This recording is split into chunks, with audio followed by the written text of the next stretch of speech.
आप सभी को मेरा नमस्कार। आज हम क्लास 5 ईवीएस का चैप्टर नंबर 21 किसकी झलक किसकी छाप इसकी वर्कशीट सॉल्व करते हैं।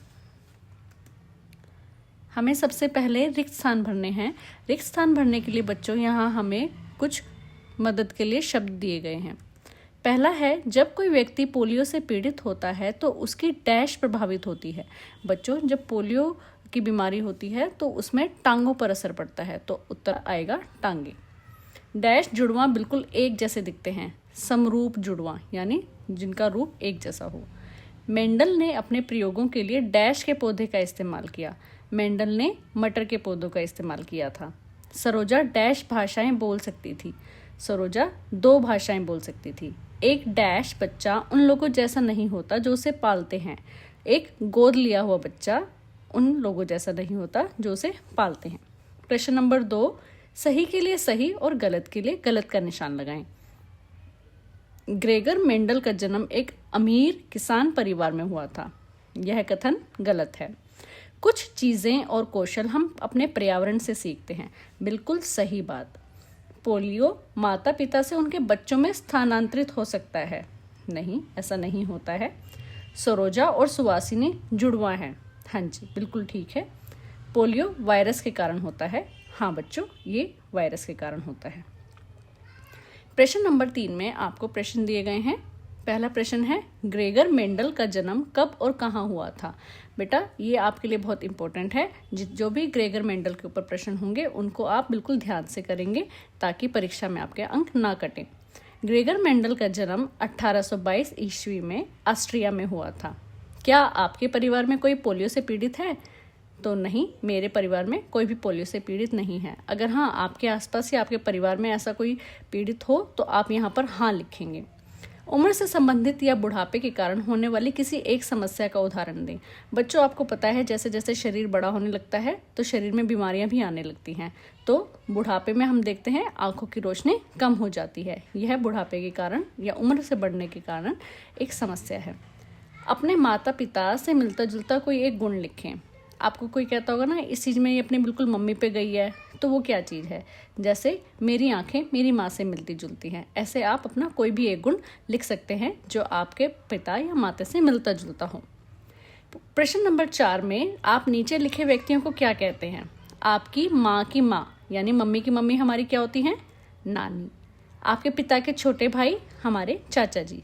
आपके बहन के भाई, आपकी बहन के भाई तो मेरा भी भाई। आपकी माँ के भाई हमारे मामा। और आपकी बहन के बेटे यदि कोई हो तो वो हमारा भांजा लगता है। विवरण भरे यानी यहाँ आपको जो खाली जगह है उसको भरना है। आपकी विशेषता दे दी गई कि बाल, आपके बाल किसके समान हैं? जैसे मेरे बाल मेरी माँ के समान हैं। नाक पिता के समान है। चलने का तरीका पिता के समान है और बात करने का तरीका माँ के समान है।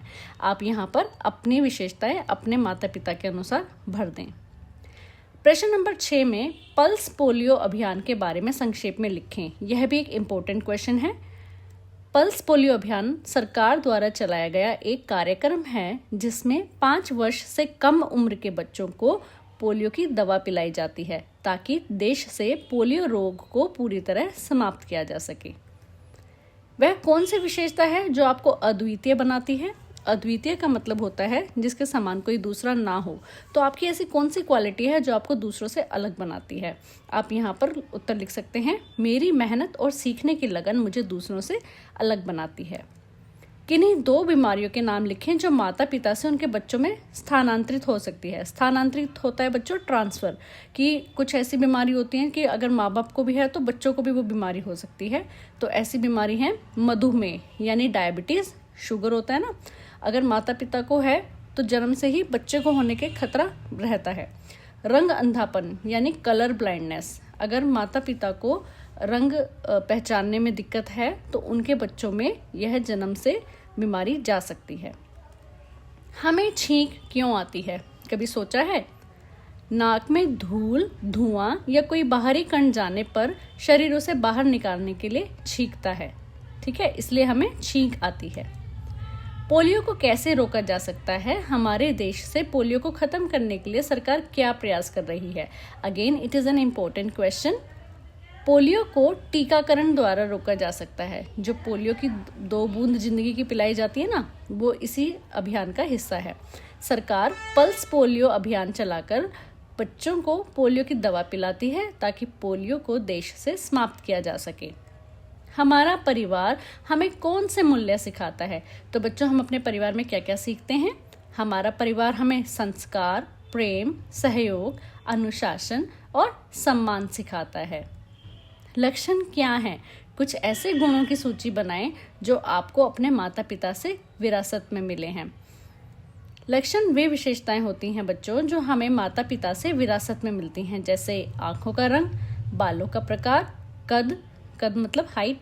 मम्मी पापा लंबे हैं तो बच्चा लंबा हो जाता है, मम्मी पापा की हाइट कम है तो बच्चे की भी कम हो सकती है।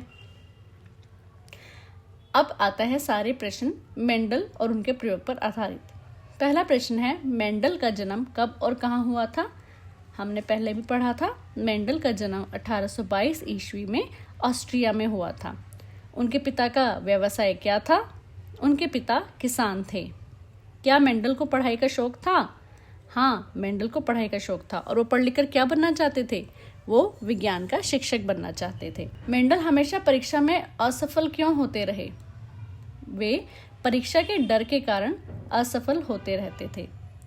अगला प्रश्न, मेंडल भिक्षु क्यों बने? भिक्षु होता है जो भिक्षा लेकर अपना जीवन यापन करता है। भिक्षा यानी भीख। पढ़ाई जारी रखने के लिए मेंडल भिक्षु बने। मेंडल ने अपना प्रयोग कहाँ और किस पौधे पर किया था? मेंडल ने मठ के बगीचे में मटर के पौधों पर प्रयोग किया। मेंडल ने अपने प्रयोगों से क्या खोजा? उन्होंने यह खोजा कि गुण पीढ़ी दर पीढ़ी स्थानांतरित होते हैं, यानी कि जो क्वालिटी एक पीढ़ी में है उससे दूसरी पीढ़ी में जाएगी, उससे तीसरी पीढ़ी में जाएगी। ऐसे जो गुण हैं वो एक पीढ़ी से दूसरी पीढ़ी में ट्रांसफ़र होते रहते हैं। आपको यह वीडियो कैसी लगी आप कमेंट करके ज़रूर बताएं और इस चैनल पर बने रहें। धन्यवाद।